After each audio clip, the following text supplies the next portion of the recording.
नमस्कार दोस्तों, नमः शिवाय। जीवन ज्योति चैनल में आपका स्वागत है। फिर उपस्थित हूँ एक नए विषय के साथ। दोस्तों, प्रेम क्या है, या यूँ कहूँ कि प्रेम का असली स्वरूप क्या है। इसका अनेक स्वरूप इस संसार में दिखाई देता है। किसी को स्त्री से प्रेम है, किसी को धन से प्रेम है, किसी को ऐश्वर्य से प्रेम है, किसी को संसार के भौतिक सुख सुविधाओं से प्रेम है।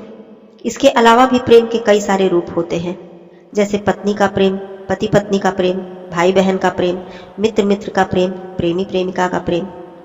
परंतु इन सभी प्रेमों में समय के हिसाब से इसका स्तर बदलता रहता है, क्योंकि हम प्रेम का असली अर्थ ही नहीं समझ पाते हैं। यदि हमारा प्रेम निस्वार्थ है, किसी भी लोभ से रहित है, तो वही प्रेम असली आनंद देता है। जैसे माँ का प्रेम, माँ का अपने बच्चे से प्रेम, प्रकृति से प्रेम, फूलों से प्रेम, सूर्य की लालिमा से प्रेम, परमात्मा से प्रेम। इन प्रेमों में कहीं भी हिसाब किताब नहीं होता, लेन देन नहीं होता है, कोई भी स्वार्थ नहीं होता है। परमात्मा हम सभी जीवों को कितना प्रेम करते हैं, वो हमें बिल्कुल विकार रहित, दोष रहित, स्वार्थ रहित इस संसार में भेजते हैं, बिल्कुल ही सच्चा बनाकर। क्या आपने किसी बच्चे को देखा है कि जन्म से ही उसमें कोई दोष हो, कोई विकार हो? नहीं। परंतु जब वह बड़ा होता है और सांसारिक गतिविधियों को समझने लगता है, तभी उसमें दोष उत्पन्न होते हैं। वैसे तो आजकल कोई भी प्रेम निस्वार्थ नहीं रह गया है। दोस्तों, प्रेम का सबसे बिगड़ा हुआ स्वरूप तो आज की युवा पीढ़ी में देखने को मिलता है।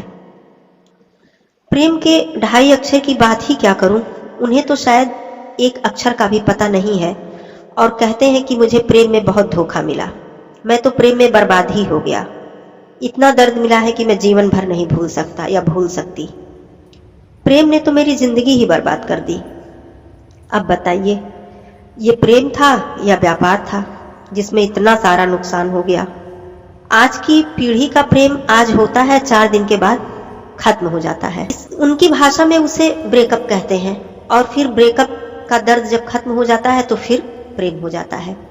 यहां तक तो फिर भी ठीक है, पर कभी कभी ये बात हत्या और आत्महत्या तक पहुंच जाती है।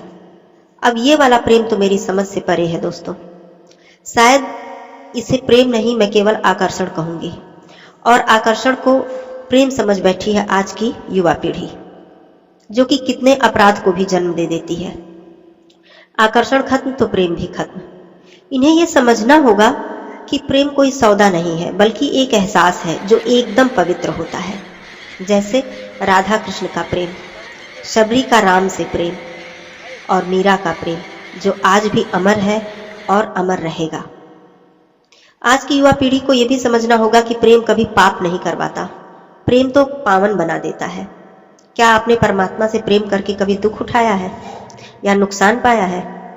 माँ से प्रेम करके कभी दुखी हुए हैं, या फूलों या प्रकृति से प्रेम करके कभी उदास हुए हैं? यहाँ आपका प्रेम कभी अस्वीकार नहीं किया जाता, बल्कि आनंद ही आनंद देता है। ये वाला प्रेम करके एक बार देखिए, तब समझ में आएगी असली प्रेम की परिभाषा क्या है। मगर नहीं, आजकल तो प्रेम वैलेंटाइन डे के दिन फूल देने से शुरू होता है और फूल मुरझाने तक खत्म भी हो जाता है। सबसे बड़ी चीज तो आज तक मुझे ये नहीं समझ में आई कि ये जो 4 दिन वाला प्रेम होता है, इसके पीछे माँ, पिता, भाई, बहन सभी का प्रेम फीका कैसे पड़ जाता है। उनकी इच्छा या उनकी किसी बात की कोई परवाह नहीं की जाती। 4 दिन का प्रेम 20-25 सालों के प्रेम पर कैसे भारी पड़ जाता है, जिसकी की कोई गारंटी भी नहीं है कि वो कितने दिन तक टिकेगा। ये भी मेरी समझ से परे है। मगर एक बात आज की पीढ़ी से मैं कहना चाहूंगी दोस्तों, कि इस आकर्षण के पीछे आप अपने माता पिता को धोखा मत दीजिए, या उनकी इज्जत के साथ मत खेलिए। आप लोग वो डायलॉग बोलते हैं ना कि मुझे अपनी जिंदगी अपने तरीके से जीनी है।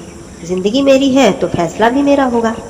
मैं ये पूछती हूँ कि जन्म लेते ही क्यों नहीं आप लोग अपनी जिंदगी अपने तरीके से जीना शुरू कर देते हैं? तब तो कदम कदम पर आपको माता पिता के सहारे की जरूरत होती है। और जब माता पिता ने पाल पोस कर बड़ा कर दिया, तो सब कुछ अपने हिसाब से करना है, चाहे उसके लिए उनके दिल को कितना भी चोट पहुंचे, कितना भी दर्द पहुंचे। आप उनका कर्ज तो कभी नहीं चुका सकते, पर उन्हें दर्द देने का भी आपको कोई हक नहीं है। इस बात का आप जरूर ध्यान रखिएगा। प्रेम करिए, पर पावन प्रेम करिए, सच्चा प्रेम करिए, निस्वार्थ प्रेम करिए। यही आपको जीवन में आनंद की अनुभूति कराएगा। यदि आप मेरी बातों से सहमत हैं तो एक लाइक ज़रूर कर दीजिएगा। यदि आप मेरे चैनल पे नए हैं तो प्लीज़ मेरे चैनल को ज़रूर सब्सक्राइब कीजिएगा, लाइक और शेयर भी कीजिएगा। बेल आइकन को भी प्रेस करना ना भूलिएगा और कमेंट के माध्यम से मुझे बताइएगा कि मेरा वीडियो आपको कैसा लगा। फिर मिलती हूँ दोस्तों अगले वीडियो में एक नए विषय के साथ। तब तक के लिए धन्यवाद। नमः शिवाय।